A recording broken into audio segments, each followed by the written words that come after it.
On va revenir sur la question du lien, parce que vous l'avez beaucoup évoqué, et c'est le mot d'ordre de votre liste, encore une fois, on le répète. Mais comment vous allez faire pour faire le lien entre les générations? Alors, donc déjà la première chose, je peux peut-être en parler, parler des outils de démocratie participative dont on parlait. Donc nous, sur la commune, déjà, on souhaite mettre en place ce qu'on appelle un fonds de participation des habitants, c'est-à-dire une ligne budgétaire dédiée à des projets qui seront portés par des habitants, à leur initiative.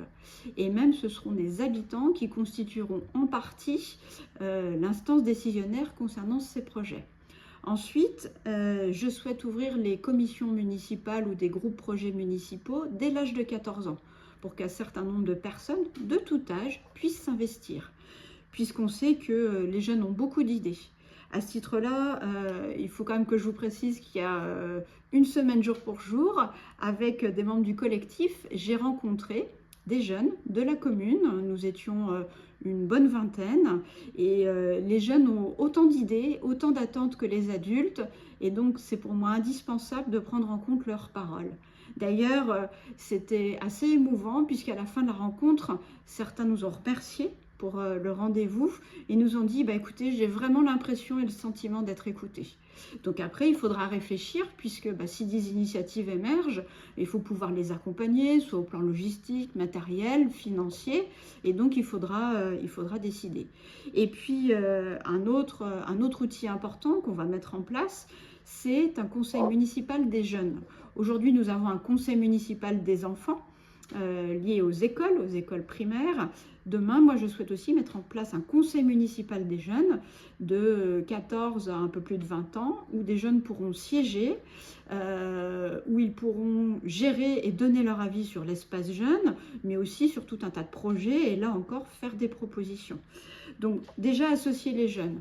Ensuite, dans les actions qu'on va mener, que ce soit via ces instances ou via les compétences municipales, il y aura toute une volée d'actions qui pourront être mises en place dans une perspective intergénérationnelle. Par exemple, pourquoi pas avec l'EHPAD Saint-Joseph et l'association Saint-Joseph qu'on a aussi eu l'occasion de rencontrer. Là encore, on ne part pas de zéro, mais en tout cas, on y sera attentif parce que le lien, ça signifie aussi lutter contre l'isolement. Et ce qu'on a remarqué dans le porte-à-porte et dans les rencontres qu'on a faites, mais également dans la grande enquête qu'on a menée au mois de novembre, c'est que notamment dans les villages, on peut rencontrer des personnes, notamment des personnes âgées, qui sont en situation d'isolement.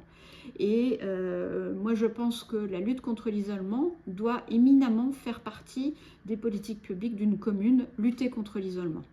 D'accord, donc si je résume bien tout ce que vous avez parlé sur le lien entre générations, vous voulez faire participer chaque tranche d'âge au projet de la mairie, et tout en faisant attention aux individualités qui peuvent se retrouver seules, isolées. Oui, c'est ça, c'est un aspect important. Alors après, dans notre projet, donc on a une centaine de mesures sur notre site web spglien.fr, mais donc sur notre programme, on a différents axes. On a un premier axe sur l'aménagement et la préservation du cadre de vie. Nous avons un axe concernant les nouvelles générations. On vient de commencer à l'évoquer avec tout un tas de mesures, notamment pour la petite enfance, l'enfance et au-delà. Nous avons également des mesures concernant l'économie locale et le commerce.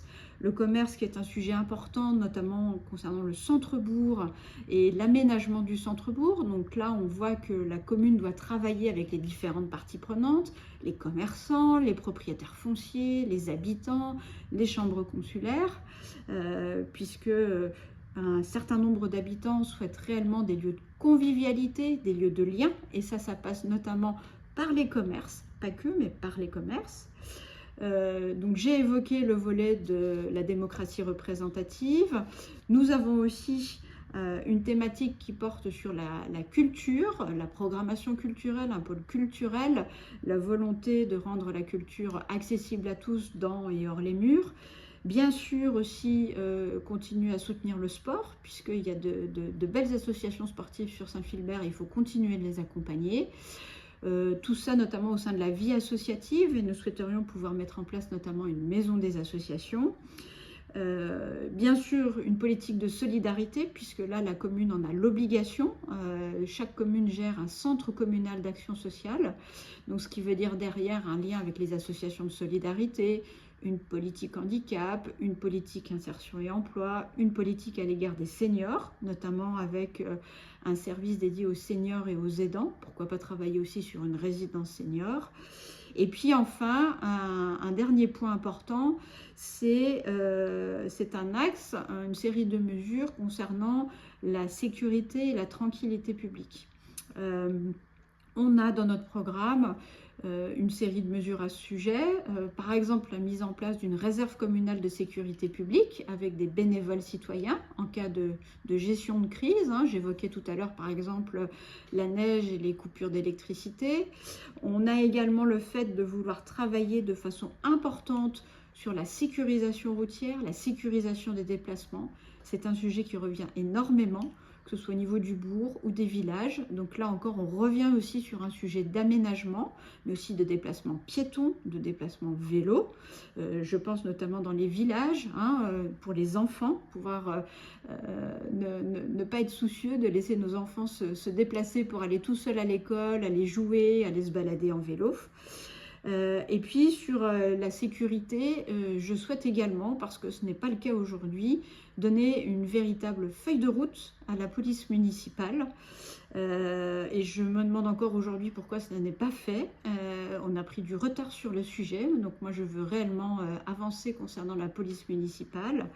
Et puis enfin sur la sécurité, un point important qui ressort des échanges avec la gendarmerie. Aujourd'hui, la gendarmerie, elle intervient surtout concernant les violences intrafamiliales, peu de gens le savent, et donc qui dit violence intrafamiliale dit violence à l'égard des femmes et des enfants, et donc je souhaite réhabiliter un logement d'accueil d'urgence pour les femmes et les enfants, et travailler avec la gendarmerie, voilà, donc dès que possible, parce que ça me paraît un équipement incontournable. Donc beaucoup de mesures qui sont là pour favoriser le lien et l'unité au sein de notre commune.